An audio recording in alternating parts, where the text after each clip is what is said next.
Welcome back, friends, to the Biz Bitch Podcast. Once again, thank you so much for being here and trusting me to be part of your weeks, of your days, whether that be you're on your wellness walk, you're having a glass of wine on your Friday night, I'm at your desk, however, we're plugged into each other. I'm so beyond thankful to have you in this space and be part of your world and hopefully get to know more about your world as well. On today's episode, I want to really talk about the foundations of starting a business.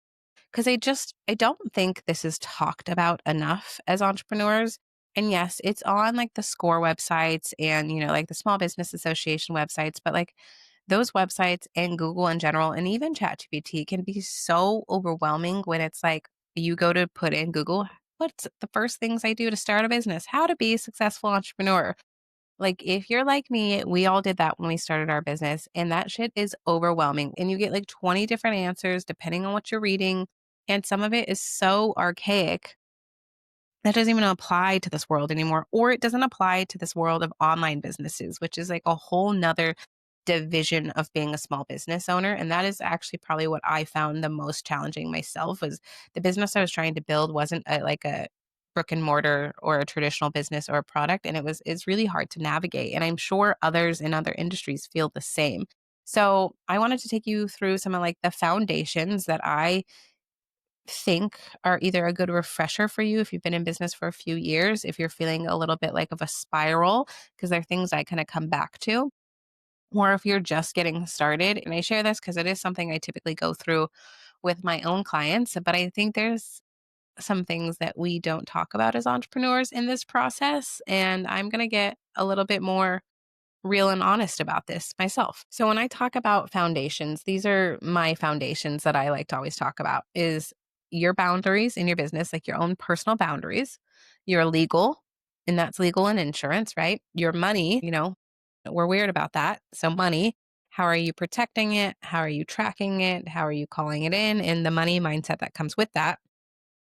And then also the operations or the systems, because you'll notice branding, marketing, all those other sexier things that when it comes to launching a business aren't on this list. And I say that because those are the things that we tend to all navigate to when we first start launching. They're the fun parts, right? They're the exciting parts. Picking out your first logo, picking out your first brand colors, your fonts, like I loved that, but I think I got a little bit of a shiny object syndrome when I was launching my first business and spent way too much time on a lot of that stuff and thinking and comparing myself to other brands that were bigger than me rather than focusing on some other things that I think I should have focused on in terms of time and money. So let's get into it. So, as I mentioned, this is the exact foundational framework that I go through with every one of my coaching clients. So, I only offer about 3 coaching clients spots a year just because I truly think for my secret sauce and my power, it is more of like the done for you, get your hands dirty part of our business that makes, our clients so happy. However, I also realize that some people relate to me and want to work with me, and I need to just help them kind of get that little, like, boost under them to get to the next level with me. And I also do really enjoy coaching. I don't think I could do it full time at all, but I've realized that before I could start any kind of business coaching or operations coaching with any of my clients, we had to cover some foundations. And so this is the exact real talk that I have with them before we go anywhere or deep dive into anything else. So, are you ready for it? So, first off, I have a few exercises that I like to do and I think are really important. And I like to have my clients sit down and do a few journaling exercises. This is where a bit of that woo woo part of me comes into play, right? To where I want them to think about the systems, the money, the foundations that they need to build the businesses that they want to become, not the businesses of where they're at right now. And I say this like this. So a lot of the times I'll ask, like, what are you trying to build? What are your goals of us working together? Make more money, get more organized, right? And they're just these really general terms that it's either I feel like they've heard out loud or they feel like that's what they need, but they don't actually know what that means and how that applies to them. And make more money is such a broad term. Like, what is more money to you compared to me? it could be $10, right? It could be $100, or it could be $1,000,000. So I like to say, give me the brands of the businesses that you truly admire. And they can be as big as they want them to be. They can be as wild as they are and not even related to your own comp set, right? I say try and put one in there that is your comp set, but also, or like someone like exactly similar to what you do, and then give me two others. And so they give me those three brands. And I say, let's walk through what they do in their businesses. Let's walk through their foundations of their business and what they're doing. Because if you say you want to make $1,000,000 next year, yet you don't have a way for people to pay you credit card and you're still just taking Venmos, it's probably not going to work. If you don't have QuickBooks set up in your business, you can't make $1,000,000 next year either. I mean, you can, but you're going to be in a really messy place for it. If you want to be a business where you're getting unlimited funnel of leads and you don't have a CRM, or you don't have the correct place for that catches your clients, what are you going to do once you have a bunch of leads coming in? You're going to be really overwhelmed and you're going to be bad at business. And no one wants that, because we all know the first impression is the most important impression with our clients. So we go through this list of this exercise and talk about their brand and what we admire. We talk about how they most likely operate. Thankfully, with Google and ChatGPT, we can know how they operate and know what they're running off of. You can just go to their social media content, their websites, and see how they're operating. Go to their LinkedIn, see the size of their teams, right? To be able to be these brands. You can also read a little bit about their stories. And so that is typically part of the homework, is go do the research of the brands you admire, because that starts to get us thinking about, yes, what I want to put in place now, and the things I think I need to put in place now are so yesterday and so last year. I'm thinking so small compared to what I need to be thinking, and how big I need to be thinking, or where I need to be investing if I can, if you're not bootstrapping. But there's still ways to invest and get creative about that, which is small amounts of money. And you need to start thinking about that bigger business, that bigger personal brand, that millionaire, multimillionaire, multi seven figure business owner that you are trying to be, and set the foundations to grow into that, not the foundations to grow into the $50,000 entrepreneur, not the foundations to building that next phase, because once again, it's going to need to be adjusted again. So once we build that out, we then look at it.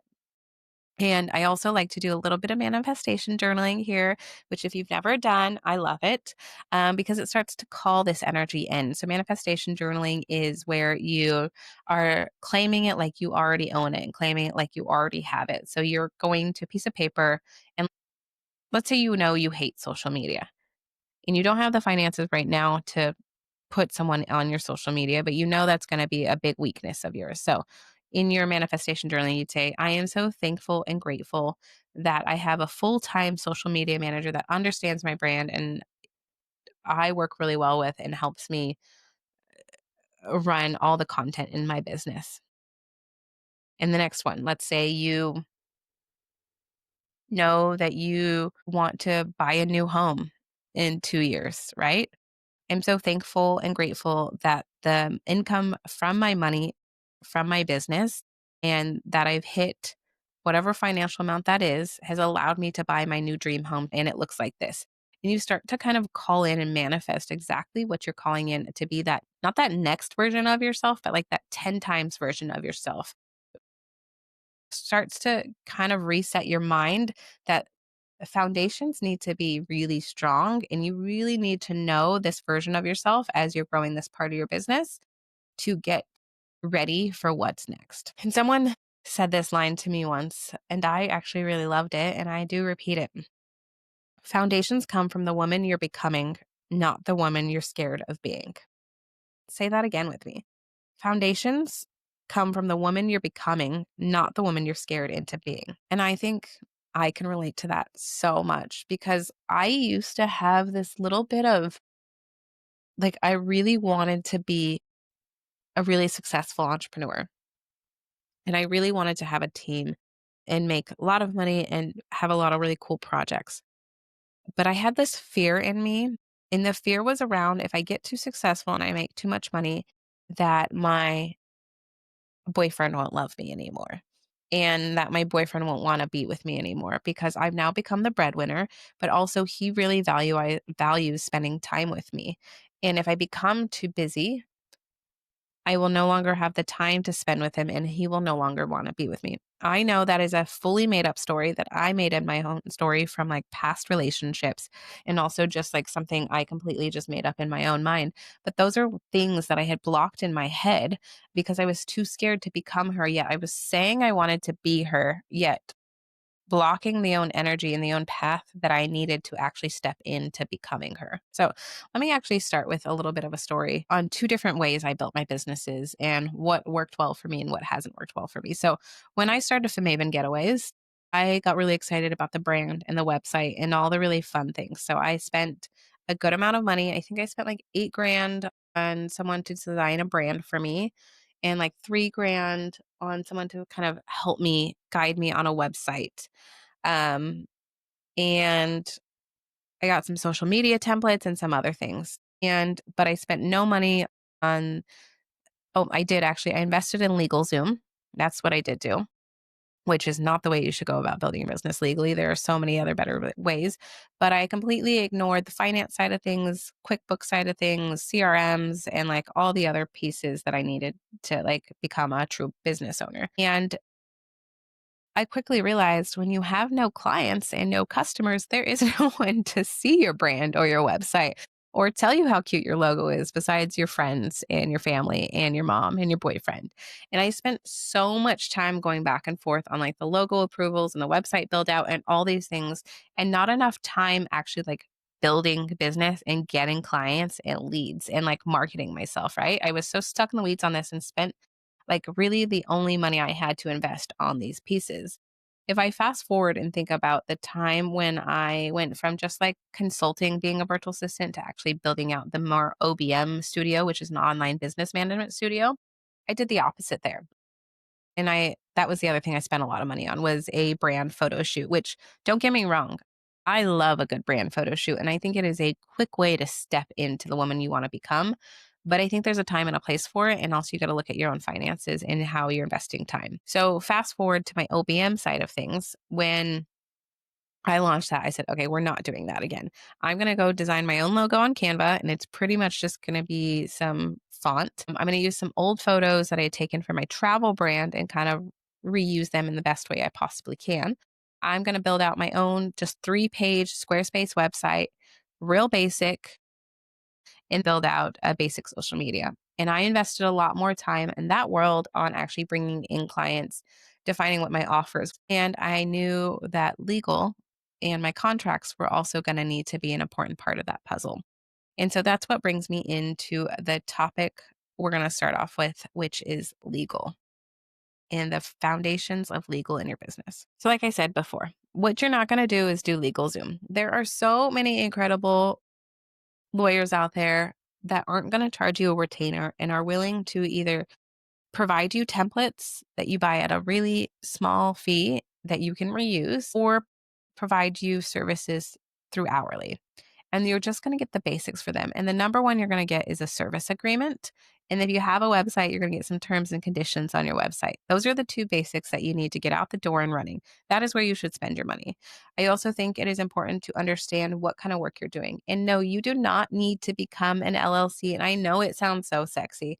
I get it, but you don't actually need to become an LLC to start operating as a business. However, you should look at what the kind of work you are doing before you make that decision. And I'm not going to tell you when to form and not to form, but just know that there are options. You can do a sole prop on most services. However, the more riskier your business is, the more you should consider looking at an LLC.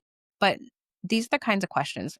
And I will say, if you try and Google this, it is so overwhelming on where you should form and when you should form and how you should form. Honestly, if Google was my only answer still to this day in ChatGPT, I don't think I'd still know the right answer, the wrong answer.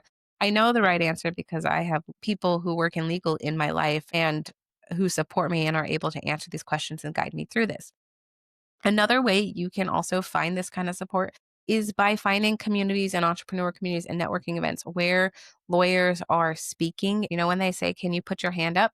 Put your hand up and say, this is what I do. This is how I am. Like, can you please help me? That is the way you get the free legal support or minimize financially legal support while you get yourself going and started. But it's so important. What you shouldn't do is what I did, which is a really funny story because with my travel brand, I wanted to trademark it because I thought it was going to grow big and it was a unique name, but it was a name that had kind of been used in the word maven had been used in the travel industry a good amount.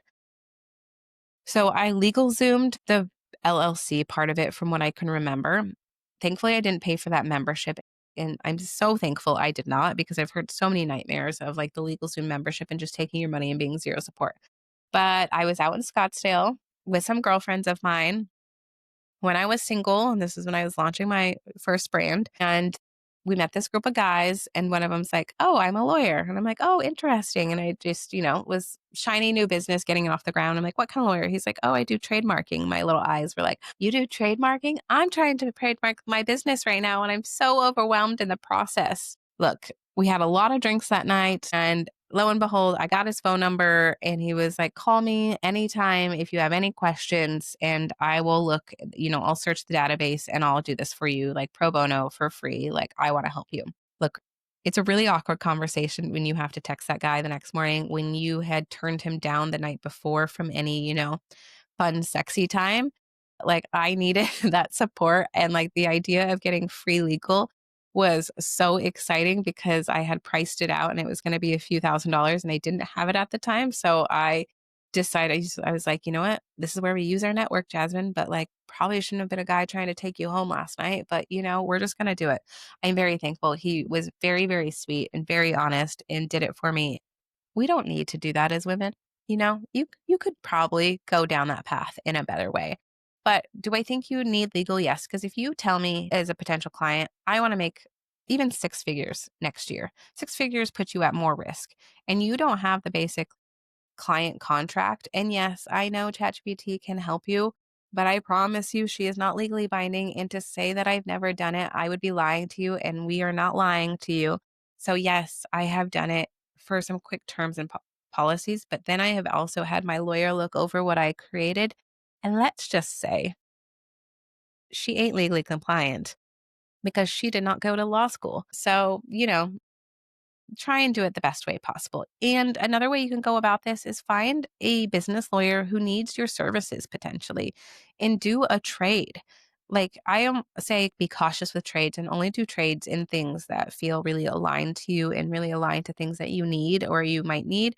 And don't just like fill your time with trades that make no sense. But like if you are a home organizer, let's say, and you happen to meet a lawyer at a networking event and they have a big home and maybe they could really use a home organizer to come in and help them get their stuff together. And then you can get some like free legal services or in kind legal services as a trade. Like just try some avenues to make sure that you have a little bit of baby foundations in the legal department when you're getting your businesses going. You will thank me later. And I will say, a little small shameless plug for something that I use in my business is HoneyBook. And things like HoneyBook do actually come with legal templates already built into them. So people are like, "Ooh, I don't want to pay a software fee. I'm just getting started."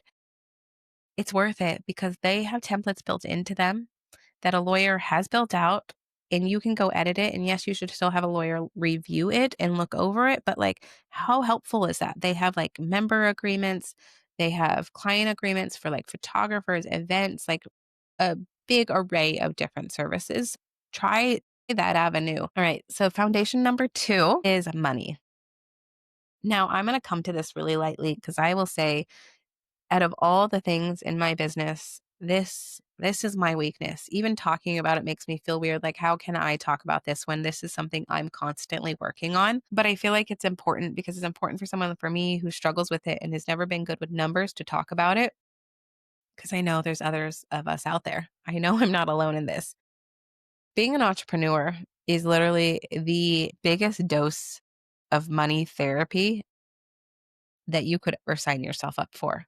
Man, does it tap into your money mindset, your money traumas, things that happened when you were younger on like scarcity mindset, even bosses you used to work for and how they used to price themselves and how now you apply that to yourself. Like it is so insane how money can start to be a really confronting thing in your business and you not even realize that that's going to be the thing that comes up for you. And boy, was it the thing that came up for me. And in the ways it showed up in my business, and I see it show up in my clients, is not pricing themselves high enough because they just want clients. And so they're willing to go way too low for their industry. And then they end up getting themselves in a really bad point. They don't know how to track their money. And that's through bookkeeping and even with taxes, like they don't know how to do it. Hello, guilty. Bookkeeping, hot mess express, taxes, hot mess express, still trying to figure all that out and be better at it because it is my weakness. Another way that it has shown up for me is how to put packages together and what that looks like in a service-based world versus a product, because we're just putting a value on time, but also not on time because I'm no longer just hourly because I have employees and I have software and I have overhead, right? So it's different now. And even when you're getting off the ground, some businesses are different when they get off the ground. So it's not like just $65 an hour is what I am. Is that truly what it is? What does that look like in your business? And those were all things that really showed up for me when I was first launching a business, and things that I still have to, work on. And I've done a lot of money mindset courses. I've done a lot of EFT tapping on scarcity. Where's the clients going to come from? Where's the next money going to get from? The most interesting thing that I think we have to work on when we become entrepreneurs from your traditional workforce is you are capped at that financial amount for at least a year or two until they give you your next bonus, right? Or they give you your next increase of pay. As entrepreneurs, we're not. And so let's say you want that shiny new purse. In traditional corporate world, or when you worked for somebody, you had to budget for that purse, right? Save money, or I won't buy that in order to get that purse. Vice versa. As an entrepreneur, if you want that purse, the way you can control it, yes, you can save, sure, but you can go get a new client to pay for that purse. And now you've got a purse and you've probably got more money than just that purse. We can control how much money we make because there is no cap. And that is the most powerful thing in the world. But what we do with it and how we use it is so, so overwhelming and can be really scary. So the basic foundations I like to tell new clients is just do the basics for your numbers, whether that be a spreadsheet that you build out, understanding, a little bit of journaling. Just make sure that you're feeling good. Make sure you're looking at your competitors to see what they're charging, to make sure that you're in line with them, making sure you're just feeling positive about your money and you're not putting any negative energy blocks towards your money are some of the bare minimum foundations you can do as an entrepreneur when you're getting your business off the ground, because you will see that scary little fucker show up and look you right in the eyes and make you feel all kinds of way about money that you didn't even know you had inside of you. All right, foundation number 3, I want to talk about sexy systems, or the not so sexy systems. Like I said, as entrepreneurs, when you're first starting a business, or even when you're starting to create a new product line or a new offer, it's so much more fun to design the graphics and the copy and think about all the offers and those parts. It is not fun to think about operationally how you're going to deliver whatever you're going to deliver. I get it. Even as someone who's really good at this part and obsessed with this part, I can even get caught up in the other side of it. But systems are really important. And I also want to talk about like what even is a system. A system doesn't need to be complicated. And I think sometimes we overcomplicate it. It could be literally you just writing a checklist of how you do something in your business. So every time you go to do it, you do it the same way every time. And that could be on a Google Word document, but it could also be, more in like a project management system. I do think there's some foundational systems that you need to have in place, especially if you're someone who wants to grow and scale and do it rapidly. If you're running your whole business off of journals and notepads and workbooks and you don't have anything digital, let this be your sign that you need to wrap your head around embracing a digital world. And let me tell you why.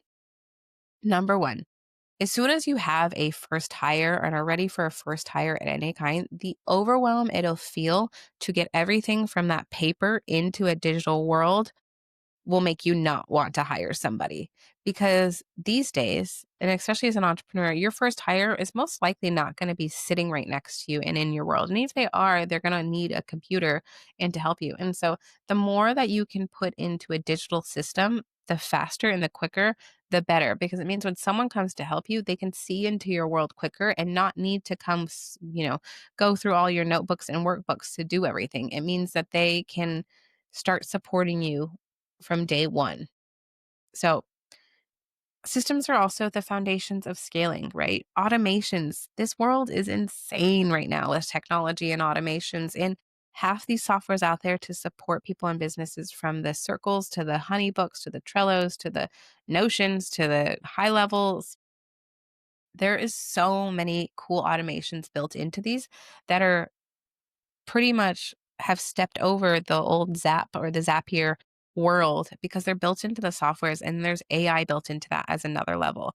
Let the system and the automation support you. And that is why investing in a software as early as you can is honestly going to benefit you so much. And so, if that means your first little bit of money, you start to funnel off into a software fee, $50 a month, $30 a month for your email marketing and, your CRM or whatever you use to send proposals to your client or whatever you use to sell products to your clients, just do it. Promise you, just do it. Make the investment, find the other client to pay for the software. That's what I do. When there's a new software that I want to use, like this Riverside software that I wanted to use for the podcast specifically, I was like, all right, how do I afford this whole new Riverside world plus the editing team that's going to come in and edit these? I was like, well, I'm just going to go find some new clients to pay for this. And this way I can have the podcast that I've been wanting to get off the ground. That is the way you should look at it. Systems, also an SOP. So an SOP, standard operating procedure. Yes, you can have them at all levels of business. You don't need to be some big shiny business and like tech giant to have a simple SOP. And it really is as you're refining like your processes and how you do something. Let's say if you are a wedding photographer, and the way that you onboard and bring your clients in and get them to pay and then send them the questionnaire and then get to know more about their wedding is the exact same process every time. Write that down in a detailed list, in a checklist. So you make sure you do it the same way with every client. But then, as soon as you can afford a coordinator to help you with onboarding clients, you can hand them that list and they can support you right away. So, an SOP, and in the world of AI, to be honest, and ChatGPT, creating SOPs has never been easier. And so, like, lean into it. It's in my voice, it gets all the steps, but ChatGPT is doing the heavy lifting. I just throw that into a Word document, file it away, but it's just so I have it and I can reference it and come back to it.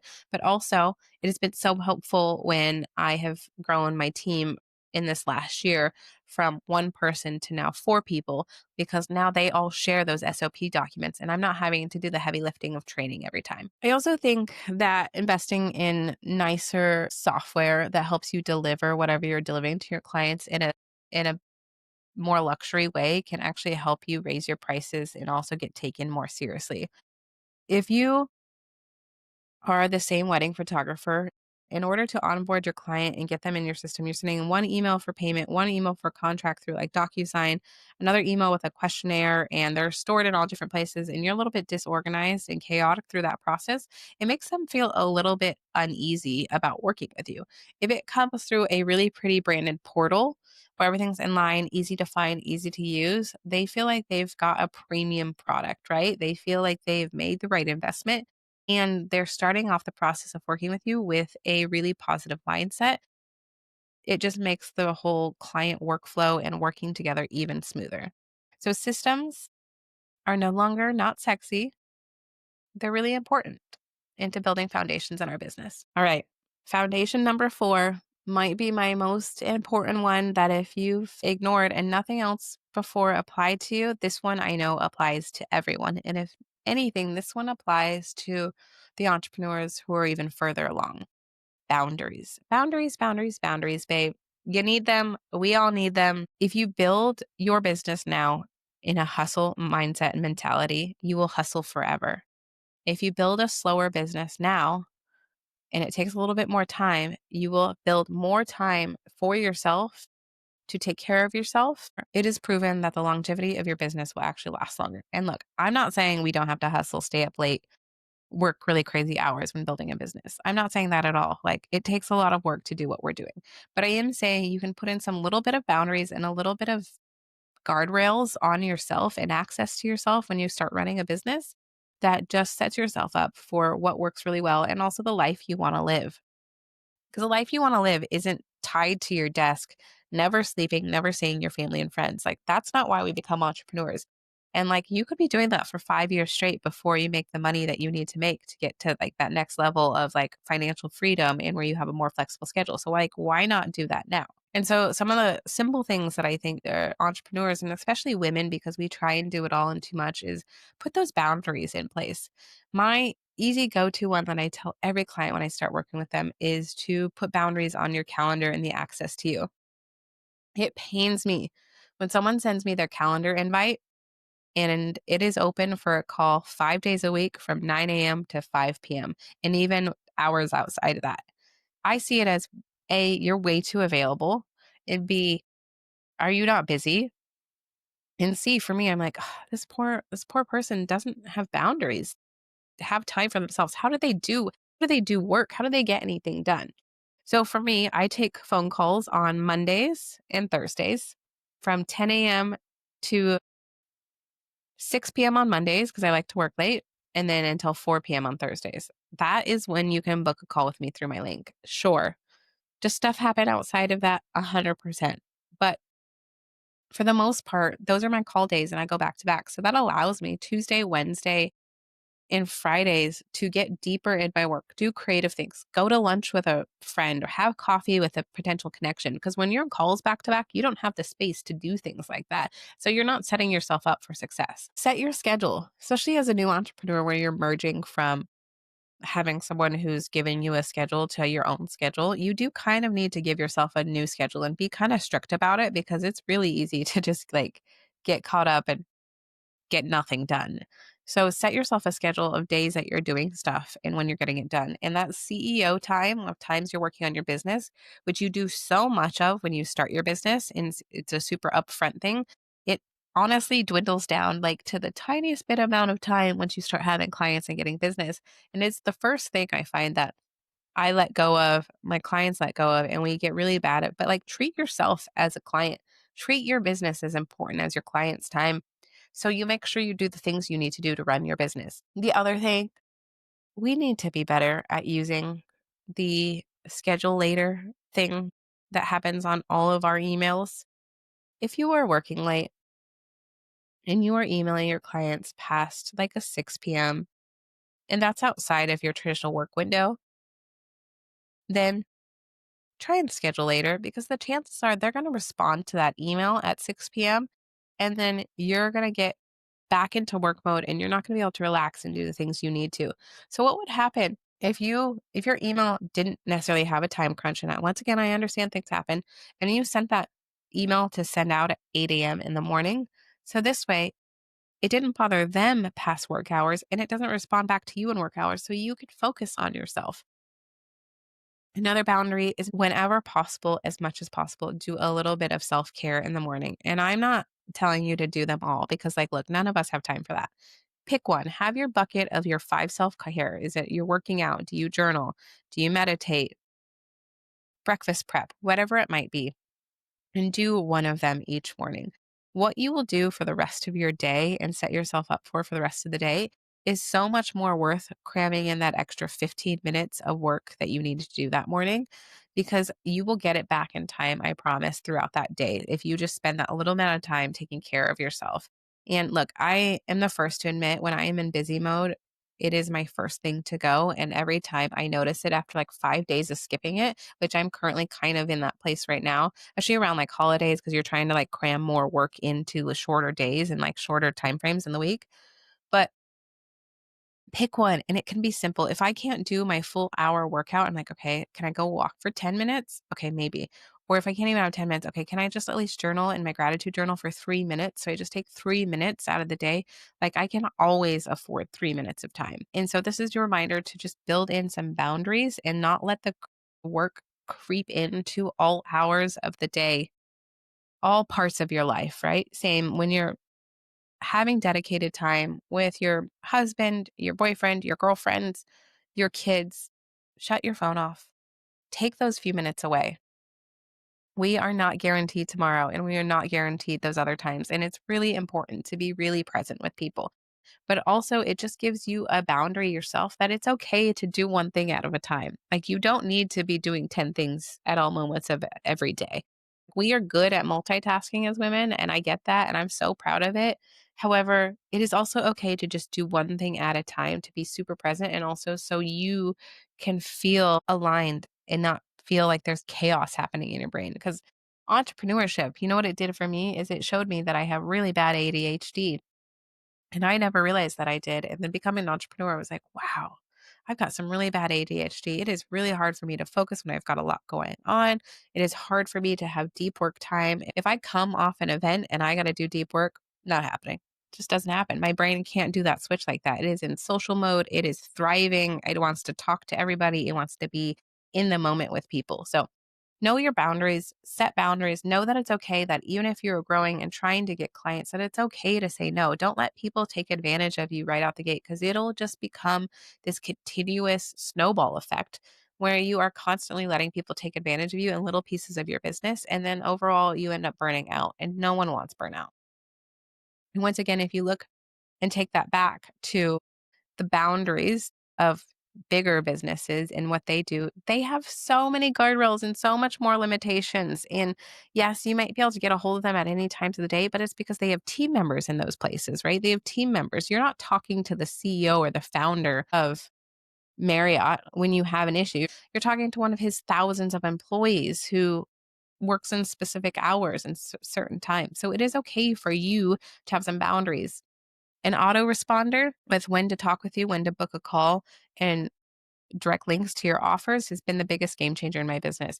If someone emails me or it comes through one of my channels my autoresponder says, this way you can book a call. People are able to book a call with me without me even saying anything. And then they're all of a sudden on my calendar. And then so there's no me feeling like I need to respond to them right away because they're already on my calendar. So we're already fixed and, the day can go on. Boundaries in your contract, which I feel like is our full circle moment. When you get those templates and when you look at it with a lawyer, say, hey, I'd really like to put a clause in here on when I'm available and when people can contact me. It is okay to do that, especially if you're setting the expectations up front. My clients know that I do not text message for the most part, and I don't really email either. Most of my communication with my clients is done through Slack, done through Circle, if you're a community member, or done through Trello, which is how we manage projects. I don't text my clients. I don't email because for me, it doesn't feel good. I feel overwhelmed. I feel like I'm letting people down. I can barely text my own friends back, let alone clients, and I'd be dropping the ball. So like I put clear boundaries about my communication styles and what works for me in my contracts. And I wish I would have done that earlier on because I was overwhelmed and dropping the ball way too often. And then boundaries with yourself. Do your best to not allow panic. Do your best to hustle, but not like grind and hustle. Do your best to allow yourself space to be creative and be the entrepreneur you want to be. Allow yourself those lunches with a friend or a biz bestie or a coffee. Allow yourself to go to those networking events, even though you should be head down working. If that work could get pushed, but you went to that networking event, community event, and met two new clients or a potential new collaborator, what would that look like? So often I meet girls and like, oh, I wanted to come to your event, but I was just so busy. And I want to be like, what were you busy with?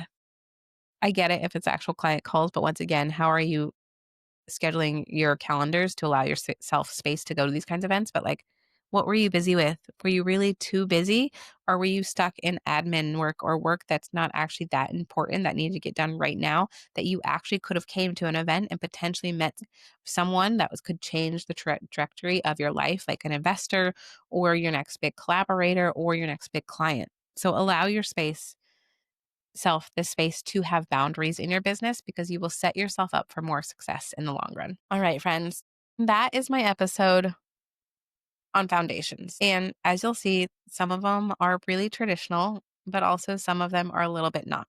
But I do think it's really important that if we're ever feeling out of line with our business or things aren't working out right, that you go back to your foundations to make sure that everything is feeling the way it needs to feel for your next version that you're trying to grow into.